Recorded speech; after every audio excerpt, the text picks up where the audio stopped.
Hello, Prophecy Walkers, and welcome to Prophecy Walkers. Welcome. I'm going to start again because I thought I was really funny. Okay.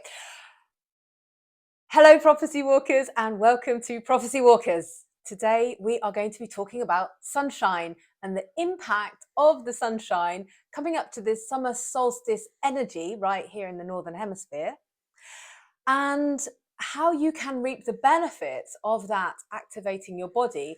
And we're not just talking in a normal way, we're talking about how that impacts your life, but also, because we're prophecy walkers, how it leads you into the next phases of your own evolution. So how about that? Walking your own prophecy. That's right. Yeah, we're also going to talk about pride. The pride of the people. There's a lot of riots going on at the moment. There's a lot of war. There's a lot of turmoil. And we're going to talk about this through this summer solstice energy of exposure. Yeah. So today's a full moon. We're filming this in the full moon of Sagittarius, which is my genius zone in astrology, apparently. So today is about we can talk about exposure. So exposure is about the light. So I speak about this a lot on my own channel, where the masculine is like the mother's boy, so hides in the darkness, which is the earth, the dark, the dark mother, the deep goddess.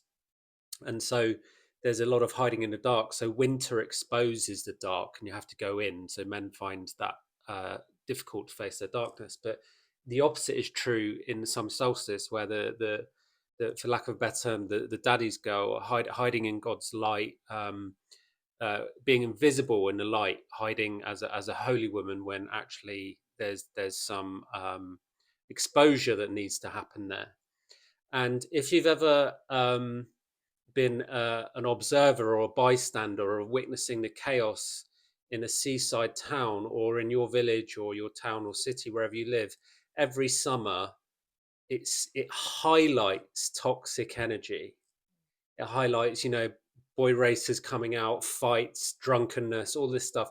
That's the kind of exposure we're talking about. The light brings out the exposure. It doesn't just highlight the darkness, it highlights the people hiding in the light this time, because we're getting closer and closer to the lifting of the veil, the true apocalypse.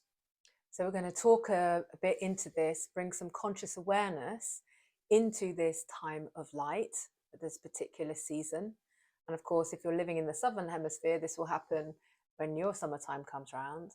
And what Alistair was highlighting is really profound when we start distancing ourselves, becoming a witnesser of what's actually happening, and how the collective programming and narrative shows us where our unconscious patterns are. Yeah. But when we step out of that, we can see, oh, okay, what is actually happening in the summertime that gives us an opportunity to also quantum leap our evolution of consciousness as well. Yeah. Because it's often in the times we talk about shadow work a lot, right? And you mentioned about wintertime, which is amazing. And doing this shadow work, going inside and doing all of that inner work. And one of the challenging things is what we've found is, oh my goodness, in particular me being such a, I mean, we're both deep, but in different ways, but, as a woman, coming out as a light woman, like welcoming back my humor, like welcoming back my lightness, everything that's involved in that, coming back on screen, showing up, etc., etc. Exposure, yeah, all of these challenges around that. And how the summertime energies can help us to see and get some perspective on actually what's happening, so that evolution can happen on the inner world as well. Because it's not just in the shadows that we do the work, it's also in the light. Let's tell people how we managed to learn this method of being able to read energy so accurately. Oh, yeah. Right. So we did this through working together in divine union. Our story is it's miraculous, wild and miraculous. Yeah. When we met, we were both on a medicine journey, and to get straight to the point, we sat opposite each other and we started sharing all the digressions, all the distortions, all the toxic shame that was between us as men and women. that were causing separation and preventing wholeness. And we like we've said on all of our videos, we started as friends because we were twin flames on a purpose, and we knew that we had to be friends first because true love comes through true friendship.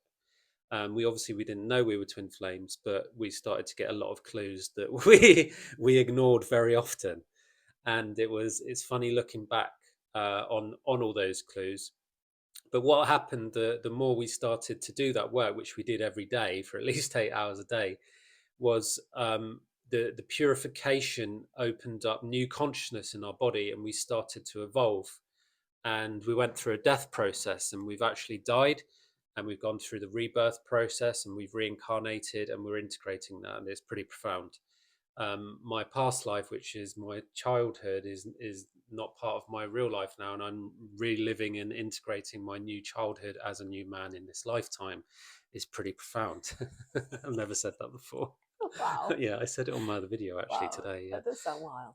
yeah, it is, Amazing. and you've been doing the same, Yeah. and we just haven't known it. But anyway, Yeah. this when this reincarnation happens, these multiple walk-ins we've had, and this sitting in front of each other, decoding each other, in working in divine union to get closer and closer to healing the wound of separation. um, it starts to get really profound because you start to unlock gifts that you never knew you had, like we call it Claire Smeltience. I can smell love, and Yeah. Hazel put a pink rose in front of me, and I smelt it, and I saw there was a feminine spirit in the rose, and it came alive, and it sprinkled like rose essence up my nose, and I was like, wow, it's that I kind think of the important stuff thing that to highlight we, here is that you lost your sense of smell. And this is why yeah. gaining such next evolutionary I senses sacrificed is my really, yeah. smell in 2004 in order to gain Claire Smeltience. We also unlocked Claire Cognizance, or Cognitance, or Yeah. whatever it is. That's incredible. That's like genius level, where you heal the bridge between feminine and masculine mind and link it to the heart with the feminine and masculine heart, and that's really profound. And your level of clairvoyance is incredible, and I get Hmm. my clairvoyance through my heart, you get yours through your third eye, and we managed to decode each other's DNA, and we're still doing that because it's such a huge task. It will probably take us, well, I don't know how long, but also the process, a lot of the process is through surrender once you've done the heavy work. Hmm. And when the process of inner work has been done, there's the coming outward work, which is why we're talking about this exposure of coming out through the solstice energy. And you probably noticed there's stuff going on in the collective, like riots and stuff like this, and it's the light really highlights the stuff that's been hiding, and so there's a lot of exposure. Yeah. Yeah. Which part do you want to talk about first? Well, which probably what I want to link onto is pride, right? So there's a lot of abuse about the rainbow, and it's linked to sexuality, and all of the distortions in society, within ourselves and together. Everything is linked to the distortions and abuse of sexuality, and all of the colors that represent. And I've spoken about this many times on my channel, is that the rainbow flag that is used for gay pride is missing one color, and it's the voice chakra, the blue. And this is because the voice of pride, the prideful voice of humanity, was stolen, and it was subjugated through violence and slavery and censorship. And the true divine pure voice of the divine masculine hasn't been able to rise for generations. And when that voice does come through, like people like Bob Marley, John Lennon, Martin Luther King, they're shot because of that pure voice of love. It's a very rare gift, and this is the voice that is coming through that people haven't recognized for generations.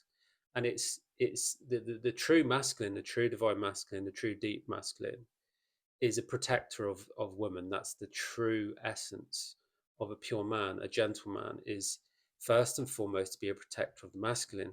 That's why when a man looks for a false sense of equality in a woman, when he's treating a woman negatively, it doesn't work, because the feminine has to come first, because a masculine can't look for the truth of his role by subjugating the feminine, because part of his divine role is protector of the feminine. So if he's not protecting the feminine, he can't come to his divine purpose. Mm. Yeah, and this is why divine union and the work that we're doing is so profound, because um, so you've said some really profound things. I'm just trying to remember what they were.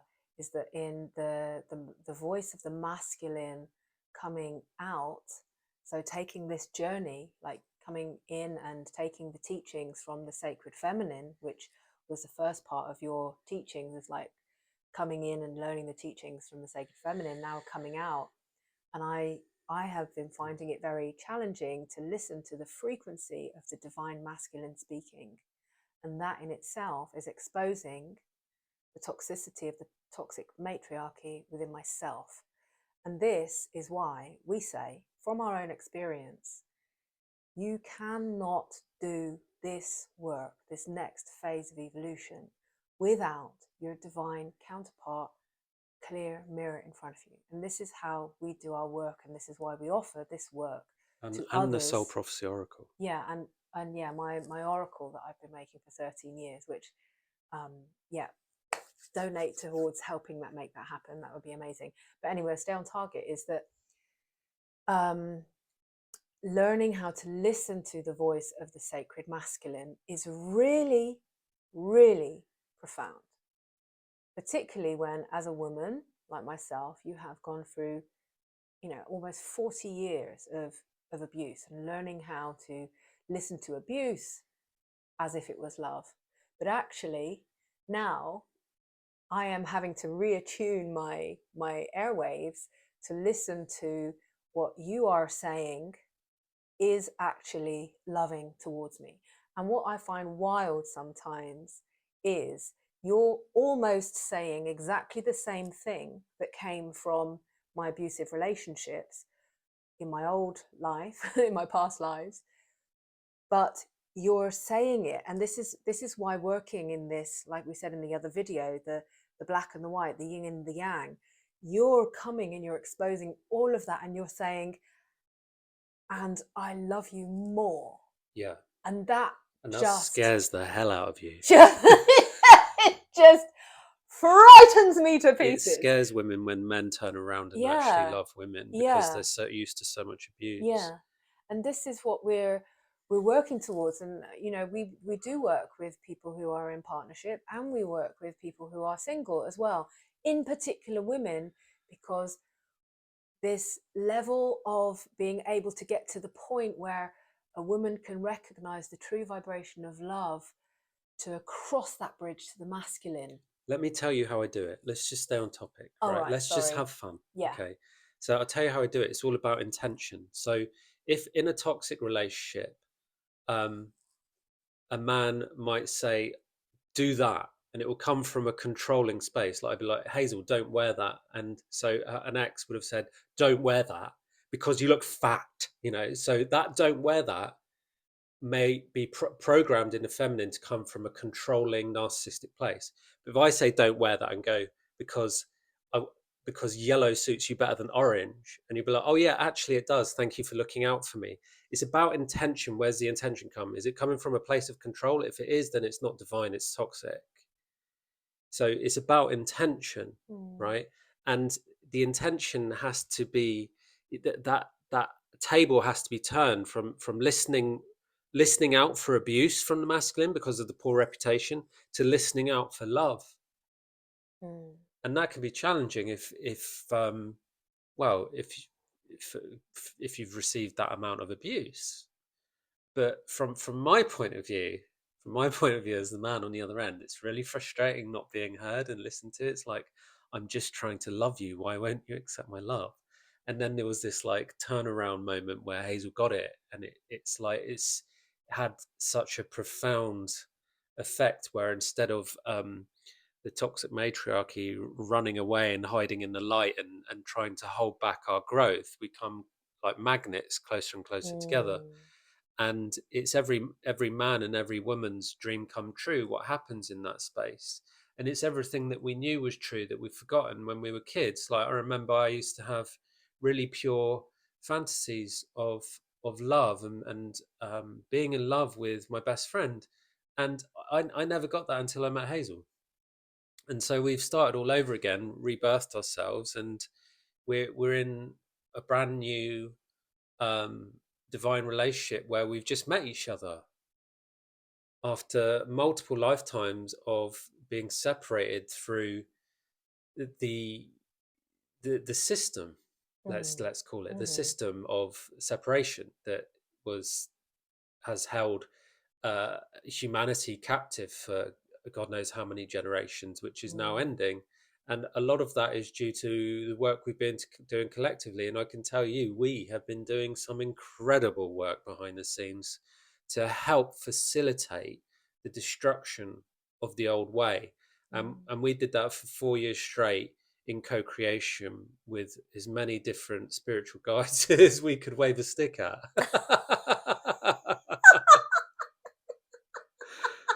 Right? That's one way of putting it. Yeah. Yeah, yeah, yeah. Yeah. So it's really beautiful. Yeah, what you're saying there, and I just really want to bring it back to what we're talking about. It's like this exposure and the sunlight and the speaking of the voice and learning how to not be afraid to speak love to each other. The rainbow wave. And yeah, the rainbow wave and putting the blue back in the putting the blue of the voice chakra back into life, back into co-creation, back into partnership between man and woman, creating that bridge where there was separation into true unity. And yes, we're in partnership. Yes, we're in sacred partnership.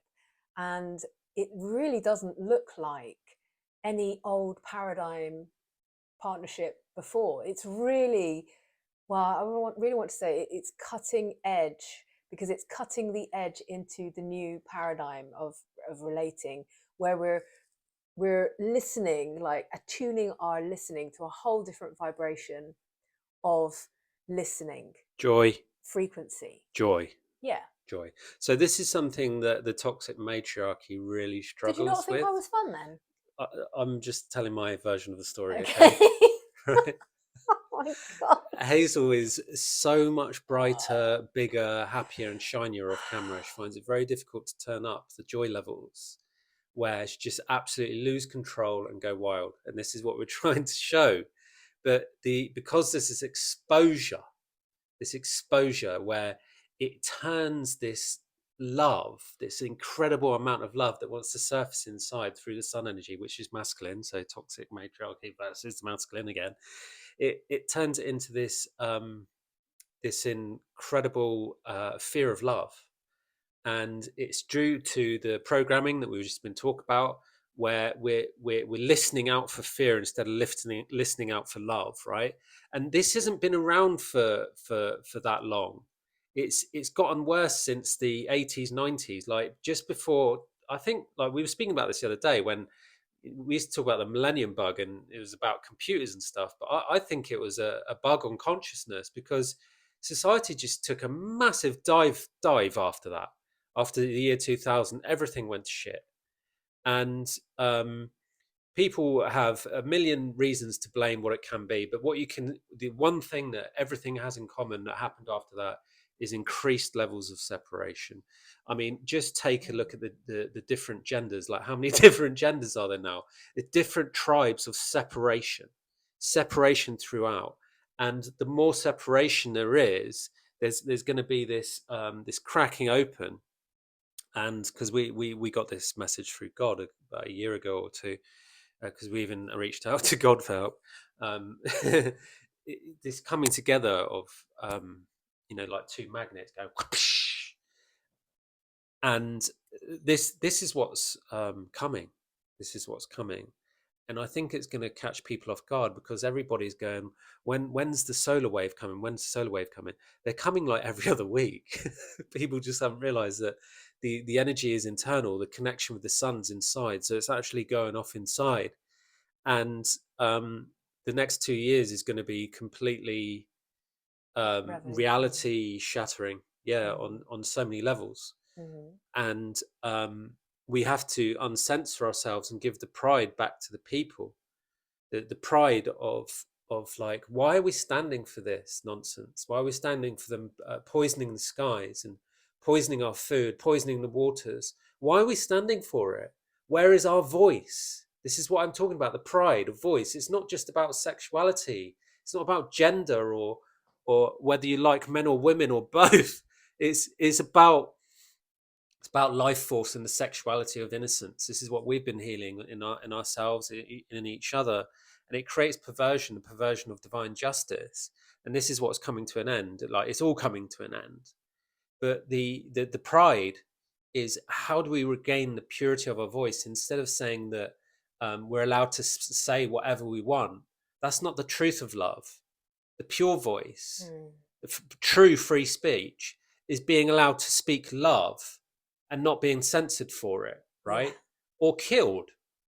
And they're arresting people for speaking. I don't know what they said, but I'm promoting the free speech of love. Okay, I'm not promoting saying whatever you like if it's derogatory or bullying or out of integrity or narcissistic.